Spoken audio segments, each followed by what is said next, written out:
1, 2,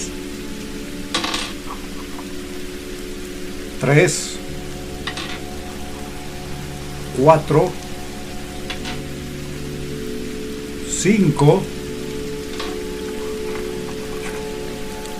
6, 7, 8,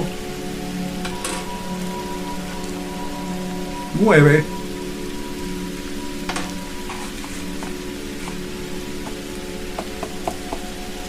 'vacío', nada. ¿Cómo represento este vacío, esta nada?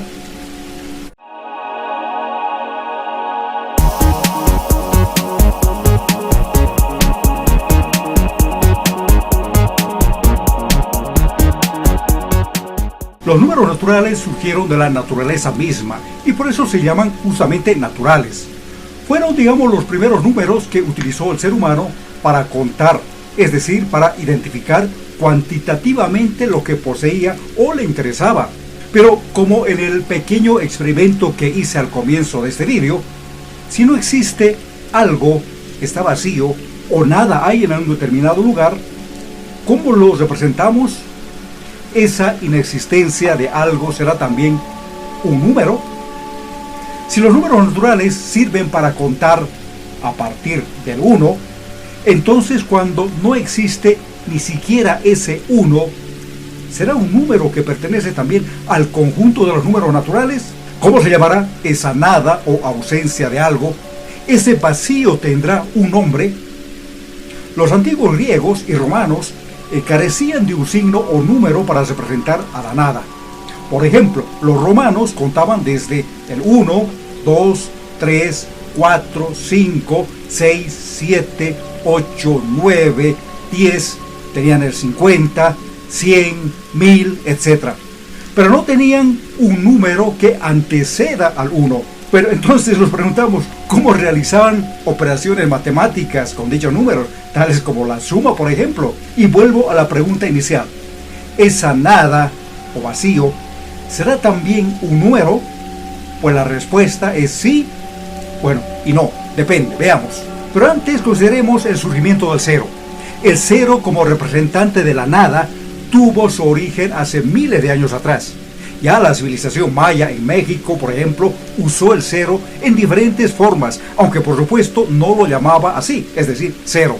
También Claudio Ptolomeo, inspirado en la cultura babilónica, usó el cero, aunque no con el mismo símbolo que hoy lo conocemos, pero simplemente lo usó como un marcador de posición en su sistema numérico. Como marcador de posición, el cero se podía usar para distinguir, por ejemplo, el 76 y el 706. Pero en el manuscrito de Vaishali, que es un documento clave en la historia del cero, es un texto matemático, el más antiguo hindú, escrito entre los siglos 8 y 12, donde el cero, al cero se lo da ya una representación como un punto.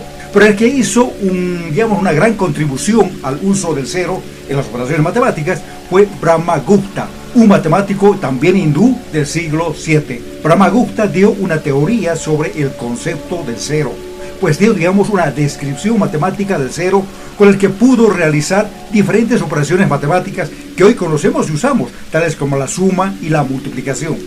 Pero presentaba ciertos problemas cuando se realizaba la resta o la división, por ejemplo, ¿no? Es decir, usó Brahmagupta al cero en términos muy parecidos a la matemática moderna que empleamos actualmente.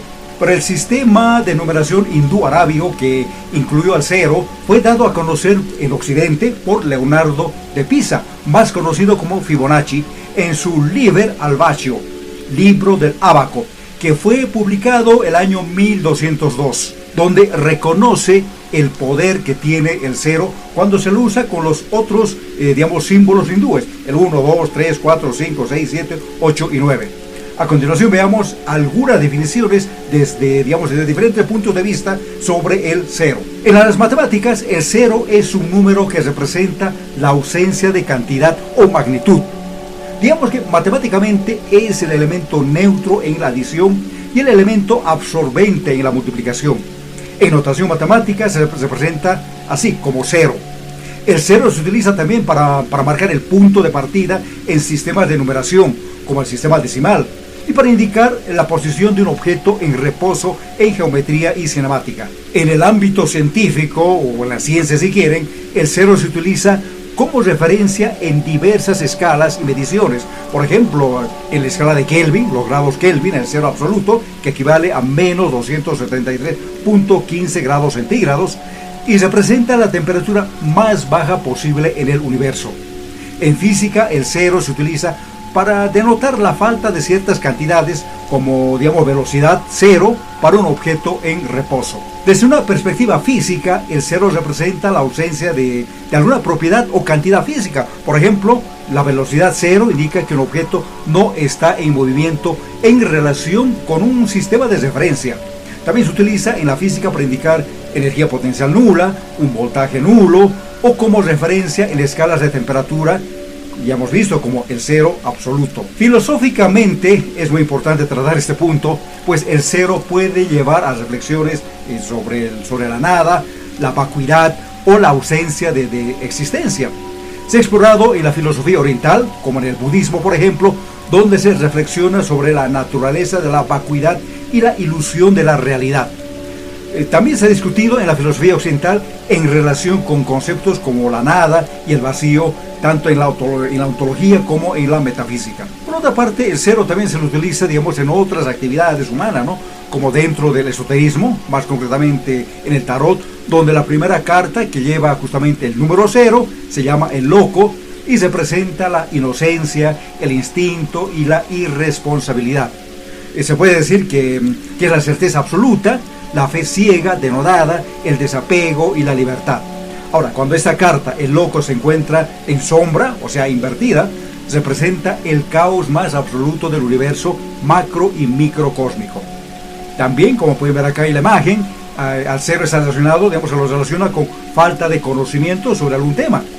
En internet y en las publicaciones, los periódicos, etcétera, hay muchos anuncios, ¿no? Donde se dice aprenda inglés desde 0 o aprenda a tocar piano desde 0. Eso significa que uno puede aprender inglés o 0 sin conocimiento previo alguno. A continuación veamos una cronología del 0. Los babilonios, y entre ellos Claudio Ptolomeo, usaron al 0 como marcador de posición en su sistema numérico en el año 700 antes de nuestra era. También Brahmagupta posteriormente ya también usó el 0 y además dio a conocer algunas reglas para que este número nulo sea usado con otros números. Ya aparece también Mahavira, que por su parte también aporta, digamos, algunas ideas de cómo usar el 0 con otros números. Bhaskara, quien resolvió la ecuación de segundo grado y dio a conocer su famosa fórmula de resolución de esta ecuación, que es muy usada hoy en día, también dio, digamos, aportó algunas ideas para usar el 0 en el álgebra. Finalmente, Fibonacci adicionó el uso del 0 a los números hindú-arábigos que conocemos, ¿no? El 1 del 1 hasta el 9, ¿no? Pero, digamos, no lo puso al mismo nivel que los mismos. ¿Conoces tú otros ámbitos de aplicación del 0 en tu entorno? Pues danos a conocer aquí, escribe en los comentarios. Y antes de culminar el presente vídeo, veamos algo del procesamiento, del uso matemático que se realiza con el 0. Así que vamos a la pizarra virtual de Multiversidad Matemática. Para comenzar a utilizar el número 0, para comenzar a estudiarlo, vamos a hablar primero de la existencia del elemento neutro para la suma. Cualquier número n sumado al 0, o si quieren conmutativamente 0 más n, esto es igual a n. Aquí tenemos un ejemplo. 6 más 0 es lo mismo que sumar 0 más 6 y esto es igual a 6. ¿Qué pasa ahora para la resta? 7 menos 0 será igual a 0 menos 7. Pues bien, sabemos 7 menos 0 es igual a 7. Pero aquí hay un problemita. 0 menos 7, esto es igual a menos 7. Y prácticamente nos salimos del conjunto de los números naturales. No pertenece este menos 7 a los números naturales. Por otra parte, también existe el elemento absorbente para la multiplicación. Cualquier número n, número natural me refiero, multiplicado por 0, esto es absorbido por el 0 y es igual a 0. Un ejemplo, 6 por 0 es igual a 0 por 6 y esto es igual a 0. Ahora, otra pregunta que nos hacen los estudiantes: ¿el 0 será un número par o un número impar? Todo número par lo representamos de esta manera. P, llamaremos número par, va a ser igual a 2 por n. Veamos ejemplos. Si n vale 4, entonces el número par será 2 por 4 igual a 8. 8 es par y pertenece también a los números naturales. Si n vale 3, entonces el par será igual a 2 por 3 igual a 6. Ahora, si n vale 0, 2 por 0 es igual a 0. Eso lo vamos a ver más adelante. No se olviden la propiedad absorbente. Ahora, cualquier número impar se lo representa de esta manera. Va a ser impar cuando esto sea igual a 2 por n más 1. Es decir, aquí va a sobrar un 1. Si n es igual a 4, entonces el número impar sería 2 por 4 más 1, y esto es 9. Si n vale 3, entonces el número impar será 2 por 3 más 1 igual a 7. Ahora, si n vale 0, entonces el impar será 2 por 0 más 1 igual a 1. Por tanto, concluimos que el número 0 es un número par, porque 2 por 0 es igual a 0. Estudiemos las divisiones que hay tomando en cuenta el 0. Sabemos que una división, por ejemplo, 10 entre 5, esto es igual a 2. ¿Por qué? Porque 10 va a ser igual, haciendo la multiplicación cruzada, a n por 2. Pero en este caso, n sí o sí tiene que ser, digamos, 5, porque 5 por 2 es igual a 10. Este es el concepto, si quieren, de una división. ¿Qué pasa con el 0? Un número, digamos, el 0 dividido entre cualquier número, entre 3, pongamos así, le llamaremos esto igual a a. Entonces, despejando 0 y haciendo la multiplicación cruzada, 0 va a ser igual a 3 por ese número a. Pero aquí vemos a sí o sí también tiene que ser 0, por la propiedad absorbente que tiene el 0. 3 por 0, esto es igual a 0. Y se cumple la igualdad, 0 igual a 0. Y aquí hay el dolor de cabeza que tenemos con el 0. 1 dividido entre 0, un ejemplo, puede ser cualquier número, ¿no? 3, 4, en fin, dividido entre 0. Supongamos que este es un número a. Entonces, cuando despejamos, hacer la multiplicación cruzada, será 1 igual a 0 por a. Y esto es igual, sabemos que 0 tiene la propiedad absorbente de la multiplicación. 0 por a es igual a 0. Por tanto, 1 es igual a 0. Falso. ¿Cómo se hace entonces? ¿Cómo analizamos esa división 1 entre 0? Veamos ejemplos. Puede suponer que queremos dividir 1 entre un número pequeño que sea 0.1. Esto es igual, sabemos que 0.1 es 1 dividido entre 10. Por tanto, aplicando propiedades de la división, esto va a ser igual a 1 por 10. 10 va a subir al numerador y 1 por 10 es igual a 10. Sigamos, otro ejemplo. Lo hacemos todavía el denominador más pequeño. Ahora es 0.01. 1 dividido entre 0.01. Y este número del denominador es igual a 1 dividido entre 100. Por tanto, 100 va a subir al numerador, se va a multiplicar por 1. 1 por 100 igual a 100. Sigamos haciendo el denominador mucho más pequeño. Ahora 1 dividido entre 0.001. Esto es igual. Este 0.001 es igual a 1 dividido entre 1000.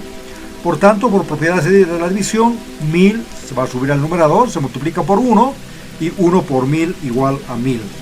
Sigamos haciendo mucho más pequeño el denominador. 1 dividido entre 0.0001. Esto es igual a 1 dividido entre 10.000. Igual, 10.000 va a subir al numerador. Y ahora tenemos 1 por 10.000 igual a 10.000. Finalmente hagamos esta división 1 ahora entre el denominador mucho más pequeño, 0.00001. Y esto equivale a 1 dividido entre 100.000. Esto es igual, 100.000 va a subir al numerador, se multiplica por 1, 1 por 100.000 igual a 100.000. Fíjense, mientras el denominador sea más pequeño, 0.1, 0.01, 0.001, etc., esa división se hace grande, ¿no? Se hace más grande, cada vez se hace más grande. 10, 100, 1000, 10.000, 100.000, llegará a 1.000.000 y así se irá subiendo. Entonces aquí tenemos la última parte, como les decía, cuando más pequeño sea el denominador, esa división 1 entre ese número pequeño, muy pequeño, será más grande. Entonces concluimos, 1 entre 0, ¿cuánto es? Ahora el denominador es 0. Sí, Bhaskara toma en cuenta pues esta división entre 0 y dijo que un número dividido entre 0 es igual a infinito. Aquí estamos poniendo que 1 entre 0 tiende a infinito. Y si despejamos de aquí 1, si hacemos lo igual a la igualdad, 1 sobre 0 igual a infinito, 1 será igual a 0 por infinito. ¿Qué significa esto? Es decir, 1 será igual a la nada, que se representa al 0, por el todo que multiplica el infinito. Cuestiones filosóficas. Vamos a comprender lo que es el infinito. Un ejemplo, 3 por infinito, ¿cuánto es? Pues bien, muchos estudiantes también dicen que 3 por infinito es igual a infinito. Bueno, quizá tengan razón, ¿no? Pero lo dicen de una manera, digamos, sin analizar qué es lo que está pasando aquí. La multiplicación de un número real, hablemos así cualquiera, número real por el concepto matemático infinito, no tiene un valor numérico en el sentido tradicional, ¿no? Cuando hablamos de infinito en matemáticas, estamos hablando de un concepto que representa una cantidad que es inmensamente grande y no tiene un valor específico, ya que no es un número real, ¿no? El infinito. Ahora, si tomamos ese ejemplo, 3 por infinito, ¿no? Y lo estamos multiplicando por infinito, el resultado no es un número real específico, sino, digamos que esto es una idea abstracta de que el valor se vuelve cada vez más grande sin límite. Sí, así sin límite.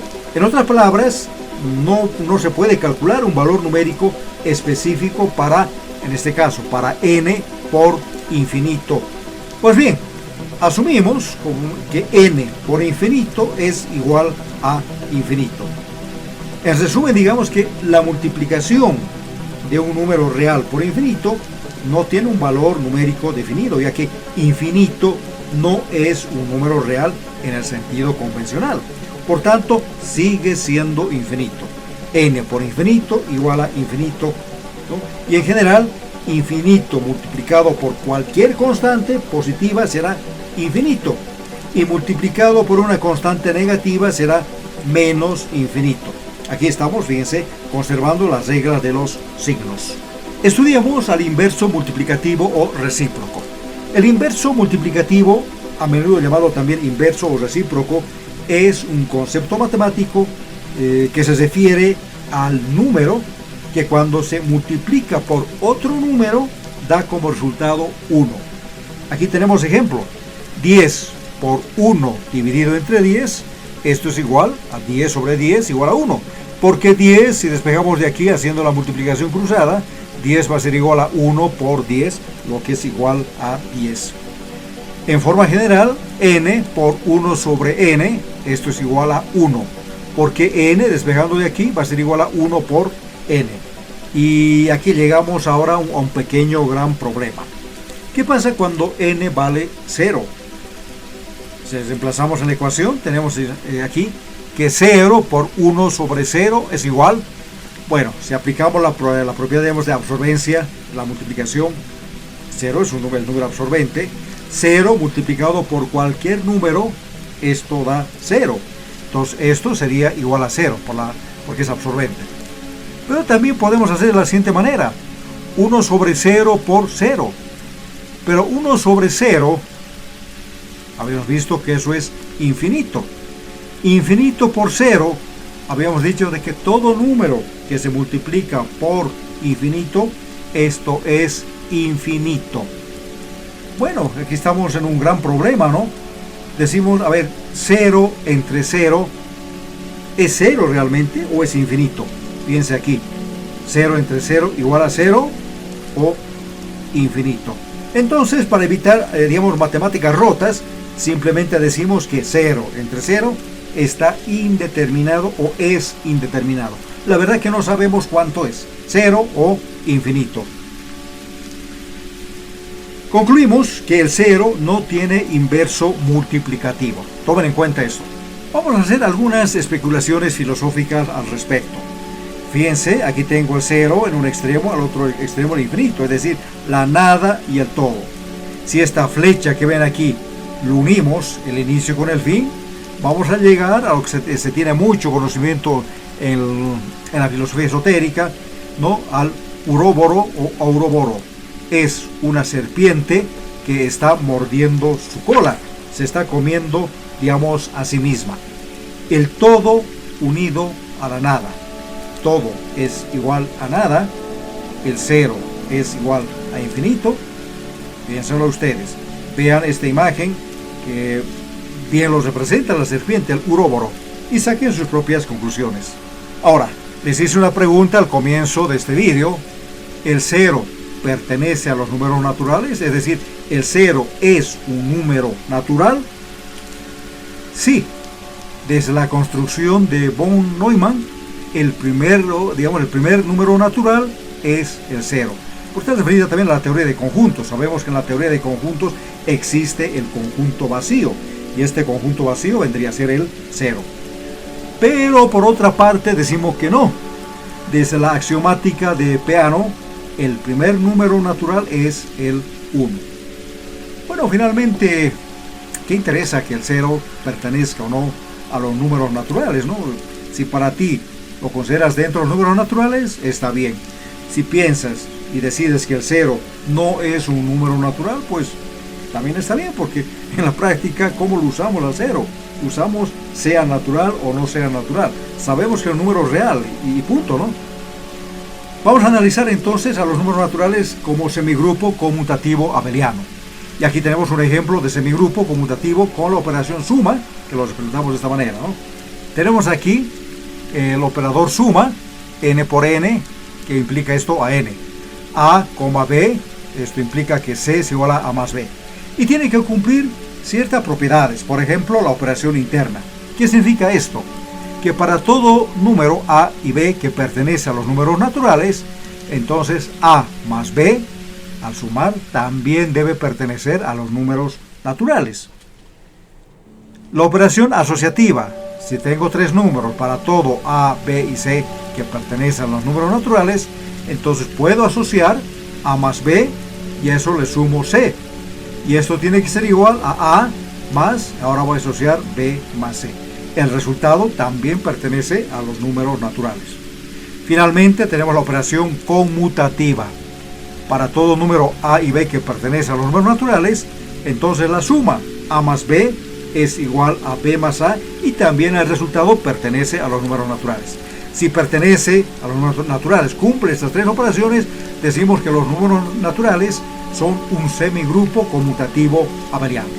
Pero si esa operación tiene un elemento neutro, pues entonces se tiene, digamos, una estructura mucho más hermosa, si quieren, que se llama en este caso monoide.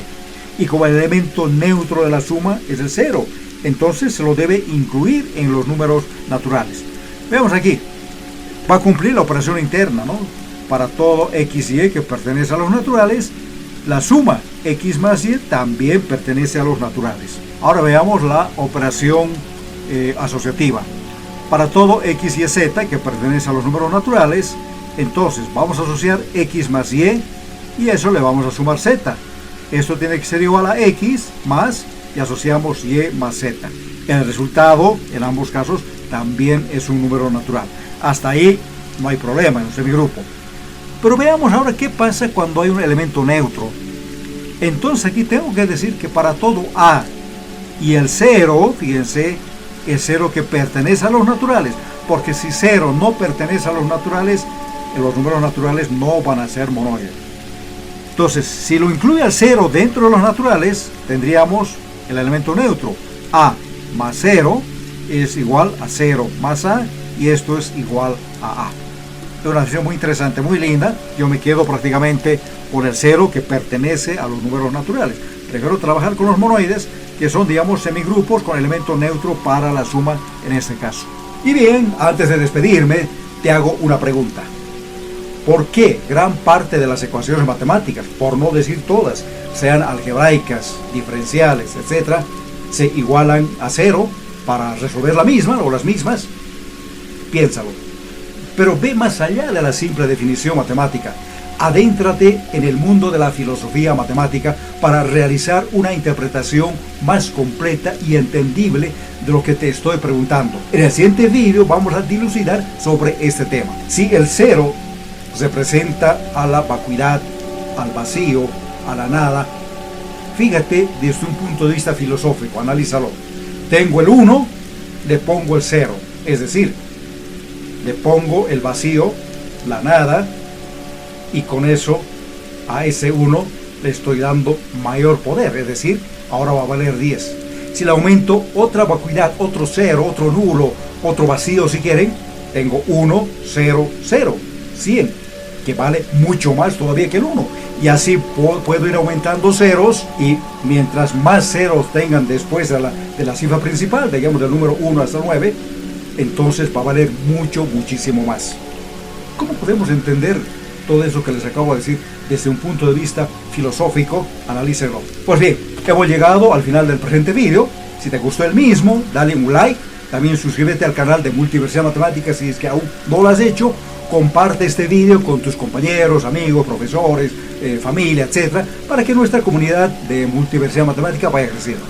Sin más, me despido hasta el siguiente vídeo de Multiversidad Matemática, y que la fuerza matemática te acompañe siempre.